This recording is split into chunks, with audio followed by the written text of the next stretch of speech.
Hello, huge movie fanatic Nate, stopping on by, coming at you once again for one of my famed movie slash Blu-ray reviews. Today I'm going to be reviewing the movie and Blu-ray of, what is this?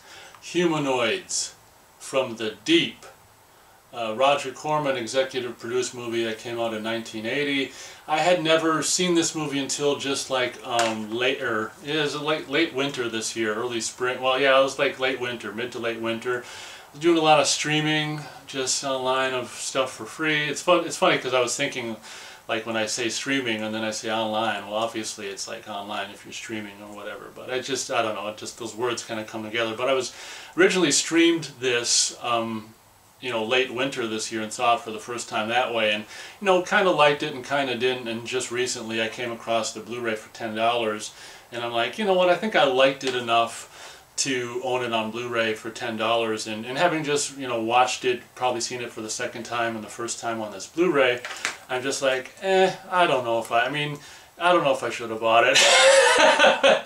But it being from 1980 and stuff, and just being a having gratuitous nudity and just violence for violence sake, and just kind of a cool fishing town thing, and I mean I guess it's okay that I bought it. I can see myself wanting to watch it in the future. So obviously, as always is the case with these reviews, I'll talk about the movie and then I'll talk about the Blu-ray after the fact. So this is obviously, like I said, one of the many kind of Roger Corman executive produced movies that came out around this time. And it should be said that, I mean, we got some big names that would go on to be really big in the credits. I mean, James Horner did a lot of music for New World Pictures, like in the early 80s. Apparently James Horner does the score for this movie, and the editor, who would go on to just be a huge big time editor, Mark Goldblatt, was actually the editor on this as well. So there's some names that would go on to be really big names involved in the credits or behind the scenes aspect of this movie, so that's really cool.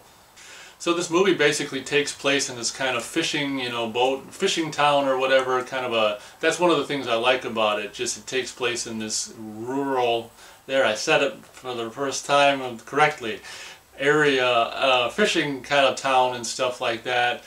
So there's a lot of water and river kind of scenes and wood scenes and stuff, so it's really up my alley. That's why I don't 100% completely regret buying the Blu-ray, and for $10 it was a decent price or whatever.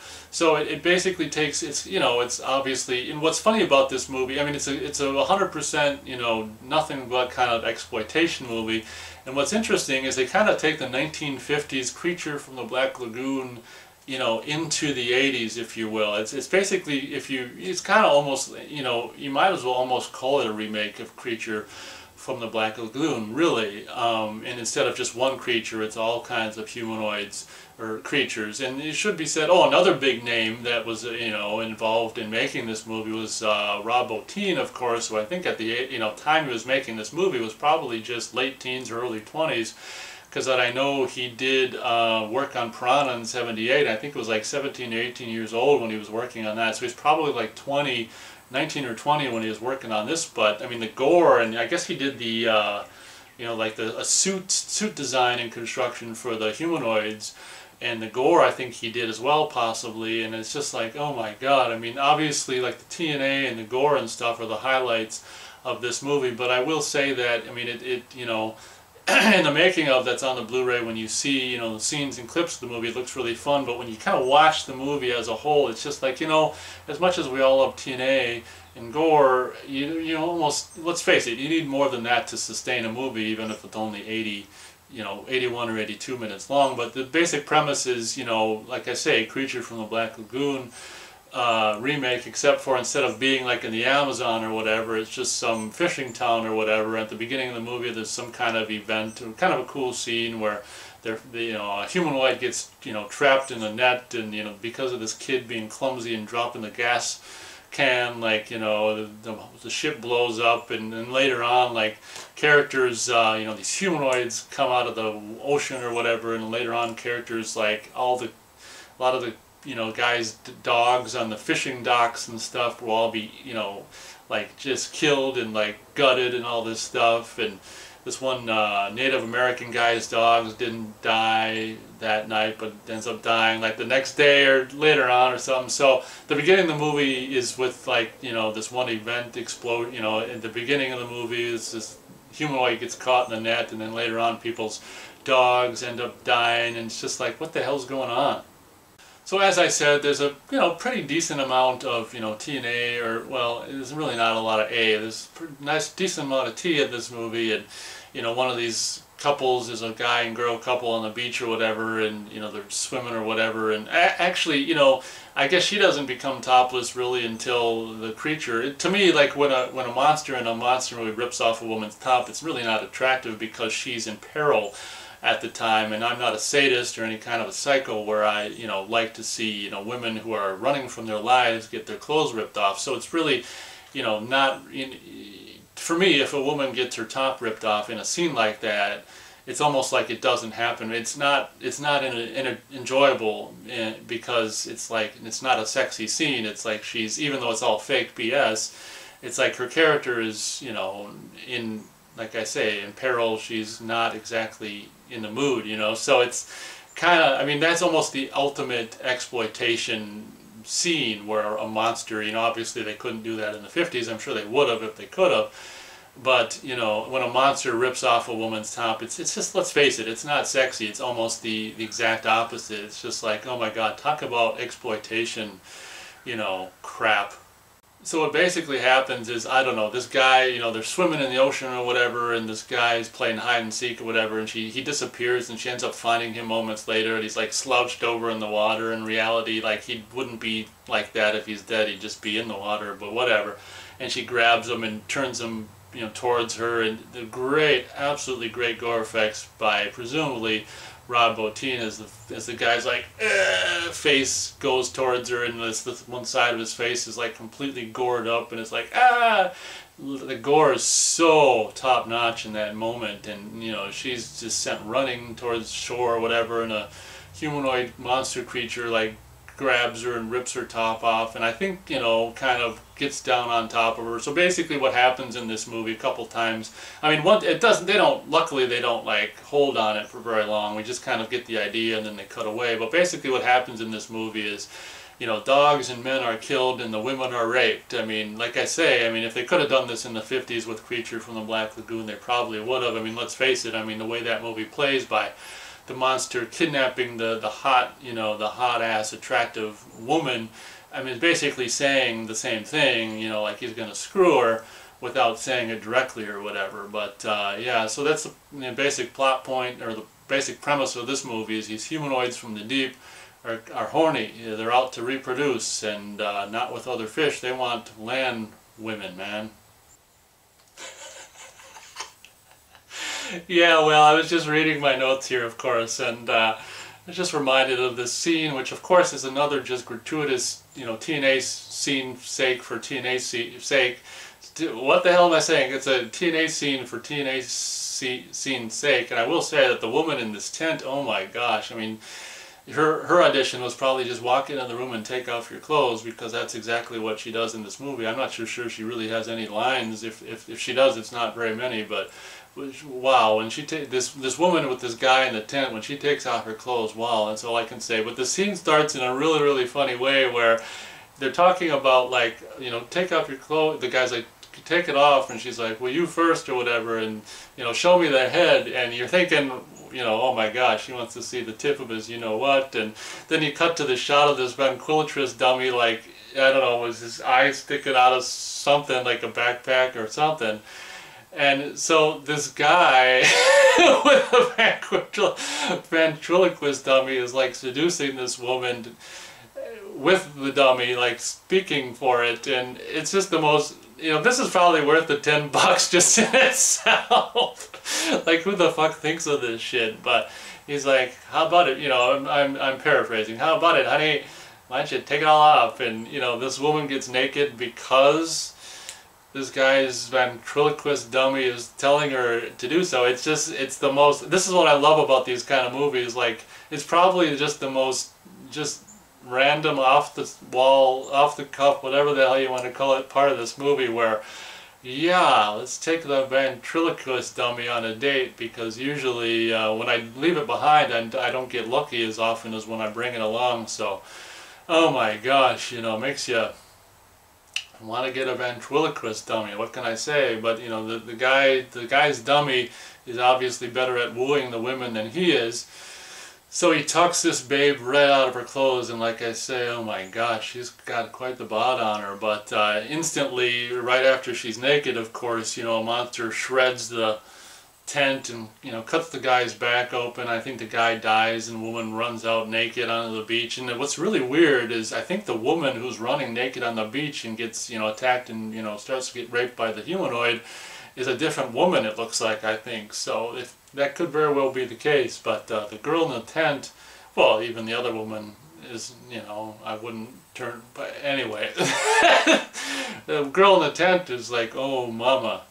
So one of the big dramatic things in this movie is this ongoing feud between the Native American and a lot of the other towns guys. Like, the Native American wants to preserve this land as it, you know, was, and for future generations, which only makes sense. I'd probably be on his side, where the majority of the towns guys are all into, or all behind this big corporation that's gonna, you know, come in and come over and take over with some big cannery. I'm not exactly sure what a cannery is. It must be something to do with fishing, I would imagine, or something. But a big corporation wants to come in and, you know, take over the town. And obviously, I don't know, I guess the guy, you know, the majority of the town's for it because, you know, obviously the corporation is promising jobs and all this and that or whatever. And this one scientist woman is, you know, also, I don't know if she's with the corporation, is also promising, like, you know, genetically modified salmon or whatever, or some kind of fish or whatever. I think it's salmon in this movie that they keep talking about, and, you know, we're gonna make them grow twice as fast and twice as big and all this crap. So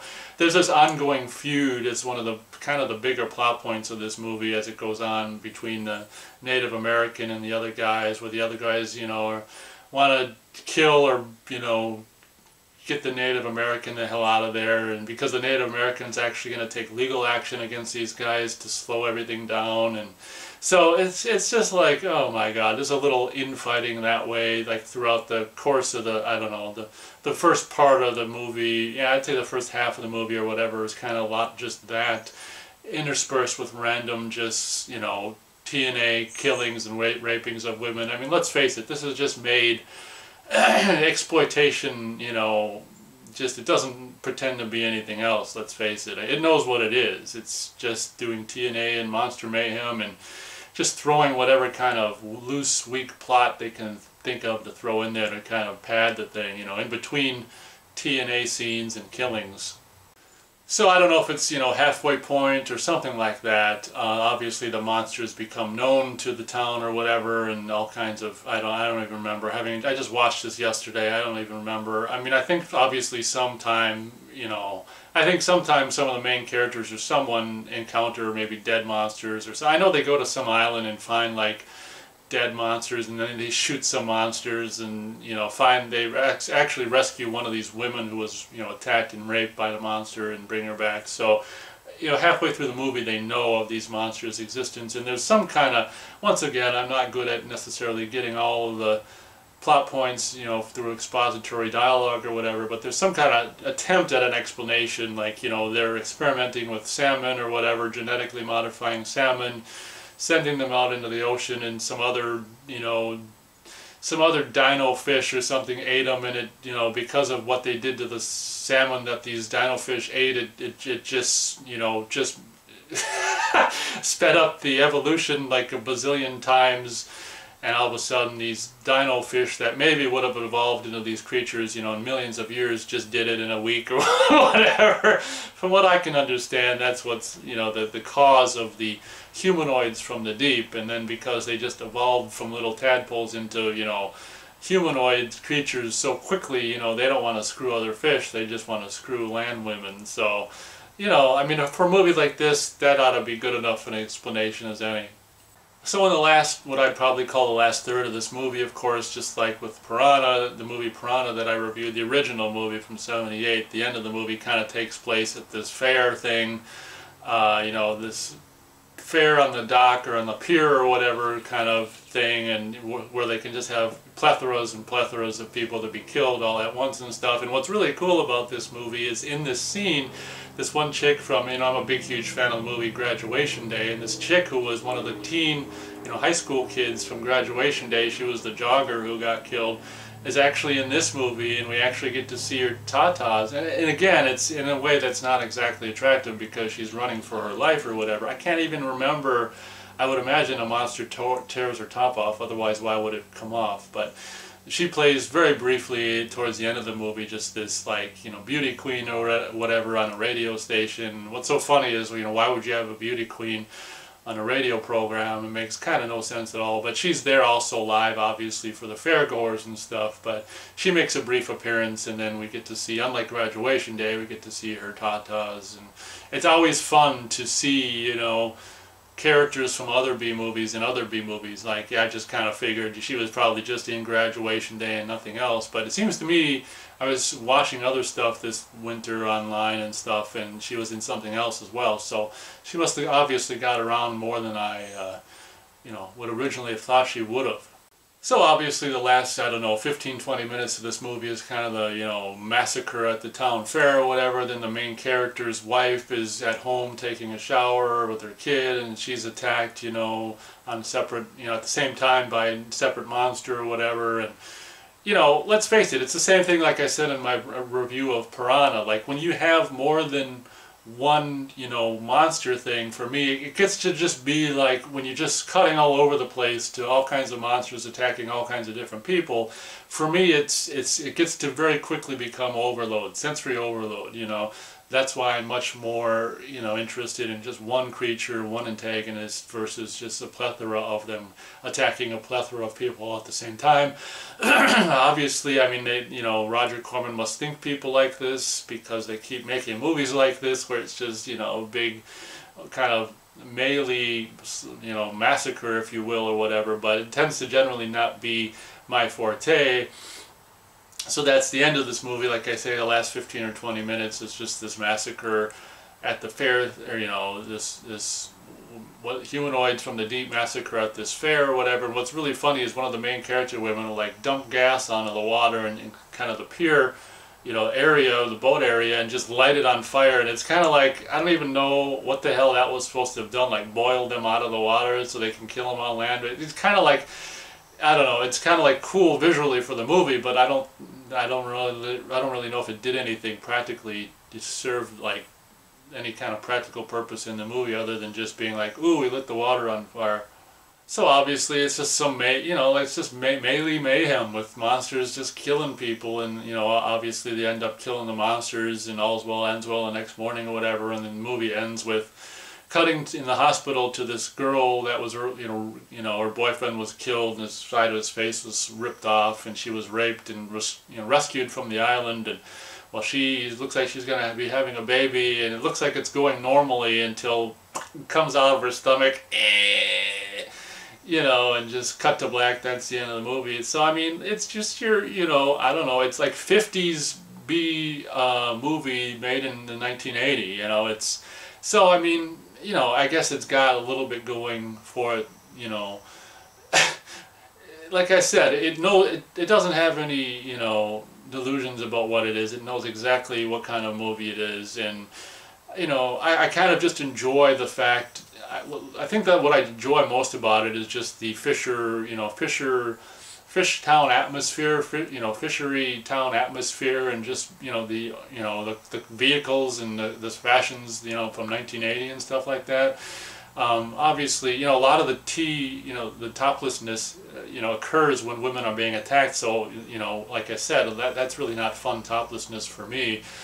Probably one of the funnest toplessnesses was, like I say, the woman in the tent or whatever with the ventriloquist dummy. Like, she might as well just have gotten on with the dummy, and like after the guy died, she could have just screwed the dummy, I'm sure that guy the dummy probably had a bit of wood himself, but yeah, so I'm only going to be able to go 1 star out of 4 stars for Humanoids.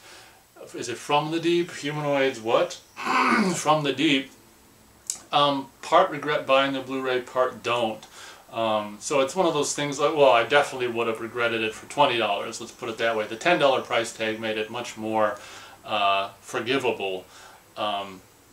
So I mean, I guess I can fairly easily not necessarily recommend the movie. I mean, even necessarily for fans of this kind of thing. I mean, it's, you know, it's like, if you can, like I say, if you can see it for free or cheap or whatever, do so. But otherwise, I wouldn't really waste my time with it. I mean, it does have, you know, let's face it, 1980 charm and, you know, fashions and vehicles and stuff like that. And to hear early James Horner and, you know, and the gore effects and stuff are, I mean, it's got its merits, but on the whole it's just, you know, mostly crap. So on to my review of the Blu-ray here. As always, I'll show you the back of the cover, you know, for special features. We got a new high definition transfer of the uncut international version, and I will say, oh my gosh, like the image quality is really, really good and a lot better than you would think it'd be for like a Roger Corman movie. You know, I mean, me being a grain guy, I think it had a nice amount of grain, but one thing that I really took away from this Blu-ray transfer is like it's so colorful. I mean, the contrast is really good, the colors are really good, it's a really, really great all-around looking Blu-ray. So I would highly recommend the Blu-ray for the image quality. Obviously, it's probably a mono movie being, pardon me, 1980. So, you know, the sound's fine. I didn't hear any problem with the sound. The image quality, you know, as the movie wore on, I just kept being bedazzled by the image quality. It's, you know, for a Roger Corman movie, it really, you know, it really holds up well, and it kind of makes you, in a way, want to, you know, like I say, if I can come across like the Piranha Blu-ray for the same amount of money or whatever, I'd definitely go for that, but I'm not going to pay no $20 for Piranha on Blu-ray. But it definitely is a very, very, very handsome looking transfer, and, you know, just, it really retains the film look and the colors. The colors are just, I can't stress enough, are really, really great in this Blu-ray. Then we got never before seen deleted scenes, which is crazy because there's at least 2 other TNA scenes that they shot that didn't make it into the movie. And, you know, I'm just like, there's at least 2 different scenes with 2 different women, maybe even 3.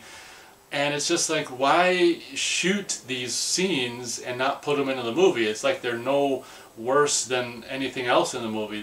One in particular where one woman is, I don't know, I don't remember, but one woman ends up being like, she's fishing or something and ends up in the water or something. There's a scene and she gets like dragged away or something like that in the deleted scene. So there's some, you know, there's some scenes like that that I thought were cool and just as good or better than the stuff in the movie. I don't know why they couldn't have been in the finished movie. So there's like, and what's funny is there's at least another deleted scene with some actual toplessness, and it's just like, you're going to get a woman, pay her to be topless in a movie, shoot a scene, and not have it in the movie. Like usually when a deleted scene is deleted, it doesn't have, you know, toplessness in it. That's kind of funny. But a lot of the deleted scenes in the movie, that's also included on the Blu-ray, which incidentally are in the same great high definition quality as the rest of the movie is, and some of the scenes don't have any sound, but, you know, some scenes do. You know, I don't know what I was saying, but I was just saying that some of the, I don't know why some of the stuff was deleted. Some of it you can understand why, and also some of it I don't understand why. But so there's what they're calling never before seen deleted scenes, trailers, TV and radio spots, Leonard Maltin interview with Roger Corman on the making of the film. Then there's Making of Humanoids from the Deep, featuring new interviews with Roger Corman, second unit / assistant director. You actually have an interview with James Horner, and you've got 2 of the women that were in, it just says 1 woman here, but you've got at least 2 of the women that were in the movie. The chick from Graduation Day, and I gotta tell you, she, even at the time of the interview, still looked really pretty great. And the other woman, who's kind of the main star's wife in the movie, she still looks good too. And it's really kind of cool seeing, you know, an interview with 2 of the women from this movie. And, you know, I'm really glad the chick from Graduation Day, I got a chance to see what she looked like, you know, at the time around this Blu-ray's release or whatever. I mean, they both look fantastic now, still. So that was kind of fun. So, you know, I think that, you know, Making of Humanoids from the Deep was, I don't know, it wasn't very long at all either, was the interview with Roger Corman and Leonard Maltin, but then you've got New World trailers, so there's trailers for other ones like, you know, Galaxy of Terror, Forbidden, you know, or Forbidden World is it called or whatever, and I think you've got a Humanoids from the Deep trailer and possibly something else that I forgot about. So, you know, the movie's not really recommended, but I actually, you know, would recommend the Blu-ray. The Blu-ray is actually pretty great, especially for $10. So like I say, I kind of regret and kind of don't regret getting it at that price point, as so often is the case with a release like this. And it should be said, and I didn't even say it yet, that this kind of Roger Corman Cult Classics line on Blu-ray is distributed by Scream/Shout Factory. And as so often is the case with a release from them, you've got a reversible cover art option, you've got this cover art option, or this cover art. And to be honest, I kind of like this almost more than the other cover art. They're both kind of cool, and incidentally, this is the title of the movie on the actual title card of the movie. It's called Monster, and then a really small in parentheses, Humanoids from the Deep. That's how it is in the opening title credit sequence, but that chick's kind of hot, even for a painting. I date that ink. But yeah, this cover is actually kind of cool the more I think about it. As you can see, my previously viewed Blu-ray has a hole punch in the barcode there, but I'd say either or cover. This is actually, yeah, this is actually kind of cool. This is what the Humanoids from the Deep look like, designed and fabricated by Rob Bottin or whatever. So in closing, you know, not exactly recommended movie, but a recommended Blu-ray, especially at $10. You know, you wouldn't think a movie, you know, low-budget movie from the early 80s could ever look this good, but I can't stress enough like how great the colors are on people's vests and their flannel shirts and stuff, and you know, and even some of the underwater photography of, you know, ocean stuff and the plant, you know, the green, you know, weed leaves and all this kind of stuff, and blood, the red blood and the fleshy tits. And anyway, I'm probably, yeah, so I should probably end this review, but feel free to let me know, you know, if you've seen this movie, what you think about it, or having heard my review, what do you think about it? Like, is this a movie that if someone gave to you or you found for $10, you know, based on my review, do you think you'd, you know, give it a shot? Like I say, be warned. I mean, there's not a lot going on here except for TNA and Monster Mayhem, but if that's all that you really need to tide you over, then I guess you're in good company. So thank you very much for watching my review, and as always, we'll catch you on the next one.